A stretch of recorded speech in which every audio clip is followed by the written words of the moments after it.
तो जी ये देख लो, ये है गोमती नदी और गोमती नदी के किनारे वो है द्वारकाधीश। एक एक आकृति अपने बारे में बता रहे हैं। बहुत सारे गुंबद है, छोटी छोटी आकृतियां बनी हुई है। इतने सारे भगवान इस मंदिर में उकेरे गए हैं। और तीर्थ की तरह यहाँ पे भी सेम सिस्टम हो गया है। यहाँ पे भी आपको इलेक्ट्रॉनिक चीज़ें अलाउड नहीं है, लाइक आपका मोबाइल, कैमरा और जो भी वैल्यूएबल चीज़ें। तो जी ये देख लो, ये है गोमती नदी और गोमती नदी के किनारे वो है द्वारकाधीश, श्री कृष्णा की नगरी द्वारकाधीश। और ज़रा नज़ारा देख लो भाई, सूरज की लालिमा छा चुकी है और सूर्यास्त हो चुका है। और ये मेन मार्केट है। इस मार्केट में हमने अपनी गाड़ी पार्क करी है। इसके बाद सामने होटल है, वहाँ जाकर के चेक इन करेंगे, फिर जाके दर्शन करेंगे। और ये नज़ारा बहुत ही खूबसूरत है भाई। देखो जी, ये रास्ता है जो कि द्वारकाधीश मंदिर के लिए जा रहा है। उस तरफ है गोमती रिवर और गोमती रिवर के ऊपर बना हुआ है सुदामा पुल। अंधेरे में अभी आपको क्लियरली विजिबल नहीं होगा। और हम अभी जा रहे हैं मंदिर के दर्शन करने के लिए। यही सामने ही हमने होटल लिया है जो कि इजीली आपको 1200-1500 रुपये में मिल जाता है। और देखो भाई, यहाँ आ रहे हो तो कुछ एक चीज़ों का ध्यान रखना, जैसे कि यहाँ पे लोग आपको रेट्स बहुत ज़्यादा बताएंगे, बट करना क्या है, आपको उनसे बार्गेन करना है अच्छा वाला, तो आपको अच्छी रेट्स में भी मिल जाएंगे। दूसरी चीज़ कि यहीं पे नागेश्वर टेम्पल भी है जो कि 16 किलोमीटर दूर है। आए हो तो नागेश्वर टेम्पल के भी ज़रूर दर्शन करें। और बाकी चीज़ें ब्लॉग में आगे मैं बताता रहूँगा। तो जी ये रास्ता है जो मंदिर के लिए जाता है और इसी रास्ते के थ्रू आप मंदिर के मेन एंट्रेंस गेट तक पहुँचेंगे। बड़ा खूबसूरत सा ये मार्केट है जहाँ पे अलग अलग पोशाकें मिलती है। Just look at over here. घर के सजावटी सामान आपको देखने को मिलेंगे, भगवान के श्रृंगार का सामान मिलेगा।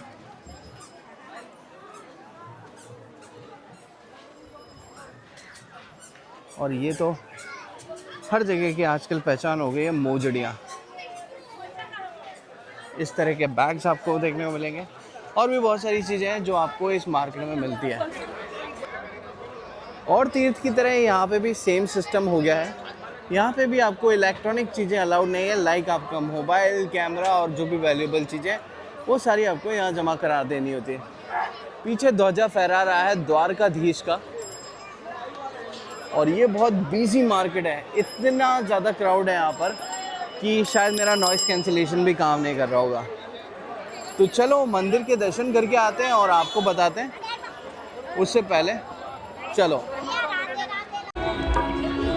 दोस्तों, सामने जो आप मंदिर देख रहे हैं ना, ये विशाल मंदिर है द्वारकाधीश का मंदिर। और ये है बहुत ही प्राचीन। अभी मैं जाकर के अंदर देख कर आया कि कितना प्राचीन मंदिर है और मुझे कोई हैरानी नहीं हो रही इसकी भव्यता को लेकर के। ज़रा आप इसकी भव्य मंदिर को देखें, एक एक आकृति अपने बारे में बता रहे हैं। और आप लोगों को पता है कि ये कितना पुराना है। भगवान श्री कृष्ण का जन्म मथुरा में हुआ था और मथुरा में जन्म होने के बाद में जरासंध द्वारा जो अत्याचार किए जाते थे प्रजा पे, उसको रोकने के लिए भगवान श्री कृष्ण उस नगरी को छोड़ करके अपनी नगरी को बसाने चले आए गोमती नदी के किनारे। और ये वही नदी, ये वही जगह है। इन्होंने अपनी खुद की एक जगह बनाई जिसका नाम रखा द्वारका। और भगवान श्री कृष्ण इस द्वारका के द्वारकाधीश थे और ये मंदिर उन्हीं का है। इस मंदिर को कहा जाता है श्री द्वारकाधीश मंदिर। भगवान श्री कृष्ण इस मंदिर के राजा हैं, इस नगरी के राजा हैं। द्वारकाधीश मंदिर में प्रवेश के लिए दो मुख्य द्वार हैं, जिन्हें एक तो स्वर्ग द्वार कहा जाता है, दूसरे को मोक्ष द्वार कहा जाता है। गोमती नदी के सहारे जो द्वार पहले आता है उसे स्वर्ग का द्वार कहा जाता है और ये जो दूसरा द्वार आप देख रहे हैं इसको मोक्ष का द्वार कहा जाता है। धार्मिक मान्यता की माने तो द्वारिकाधीश मंदिर में भगवान कृष्ण की प्रतिमा जो विराजमान है उनकी आंखें बंद हैं, और ऐसा इसलिए है क्योंकि वे सुदामा की गरीबी को नहीं देख सकते थे। तो ये बड़ा इंटरेस्टिंग सा फैक्ट है इस मंदिर का। और इस मंदिर की स्थापना भगवान कृष्ण के परपोते व्रजनाभ ने हरिग्रह यानी भगवान कृष्ण के आवासीय स्थान पर की थी। ये मंदिर जैसा कि आप सभी जानते हैं गुजरात के द्वारका में स्थित है, जो भगवान कृष्ण की नगरी के रूप में जाना जाता है। और पुरातन काल में जो भगवान कृष्ण द्वारा बसाई गई थी द्वारका नगरी, वो आज समुंदर में गुम हो चुकी है। बहुत सारे गुंबद है, छोटी छोटी आकृतियां बनी हुई है। इतने सारे भगवान इस मंदिर में उकेरे गए हैं जिनको वर्णित करना लगभग असंभव है। और इसको अगर देखना हो ना, आपको साक्षात आकर के ही देखना पड़ेगा। अगर आप द्वारकाधीश दर्शन करने आ रहे हैं तो ये बात ध्यान रखिएगा कि 9 बजे से पहले दर्शन कर लें, फिर ये मंदिर बंद हो जाता है। और भीड़ भी आप देख सकते हैं कि भीड़ बहुत ज़्यादा हो गई है। अगर आप देख पा रहे होंगे तो लोग दर्शन करने के बाद में निकल चुके हैं। और अगर आपको सही में यहाँ की असली अनुभूति लेनी है तो संध्या के टाइम पे आएँ, और संध्या के टाइम पे आकर के आप आरती का आनंद लें।